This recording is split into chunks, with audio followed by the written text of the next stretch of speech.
we have the M&P Bodyguard 380 from Smith & Wesson.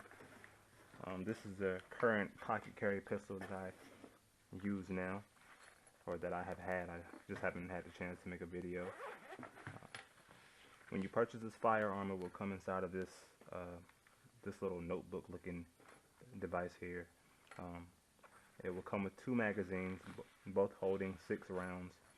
This magazine is loaded, and one has a flush base plate, and the other has, you know, a little pinky extension on hand. The good thing about this firearm, it does not feel like a pocket pistol. It really does have the weight, or at least the feel of a full-size firearm.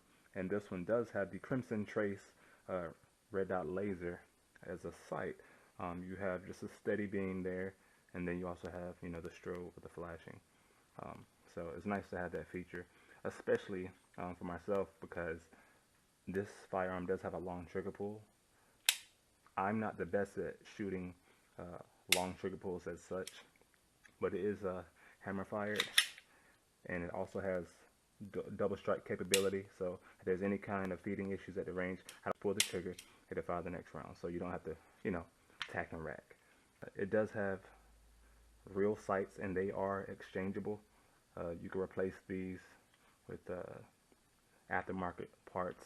Most 380s may have sights that are milled into the slide, similar to the Ruger LCP 1 and 2, and, you know, some of like the Tauruses. But this one does allow you to change out the sights, and they are steel. It does have a stainless steel guide rod. They did polish the feeding ramp, so that would help out with the reliability with numerous kinds of ammunition. I've put 150 rounds to this firearm at the range as far as target ammunition, and I've also put about 10 rounds of defensive ammunition, and I didn't have any issues there. I'm not going to take the firearm down. It's real basic.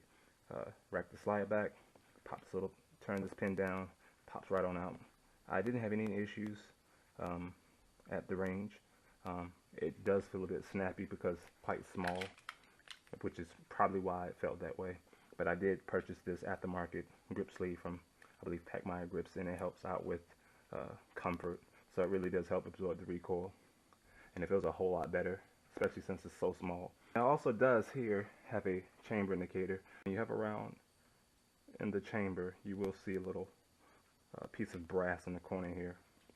It does have the safety, but of course there's really no need to have that because this trigger pull is super long. I mean, really, right here, it's like, you really don't need a safety for that. But for people who are safety freaks, you do have that option. Purchased a spare magazine, and I also have a Uncle Mike's size 3 pocket holster, just in case I want to have this as an option as well.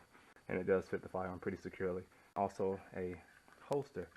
This is from Concealment Express. They make a lot of good quality holsters. I typically don't carry 380s in holsters, but this one here, like I said, it feels like a full-size firearm. My main reason to have a holster was with the fact that it does have this Crimson Trace laser up here, and I don't want to depress this laser on accident because my pockets are typically pretty full. So it's just nice to have this as an option. It may have a long trigger pull, but like I said, since it has this Crimson Trace laser, it will help with assisting with shooting better with, you know, long trigger pulls such as this one. So thanks for watching.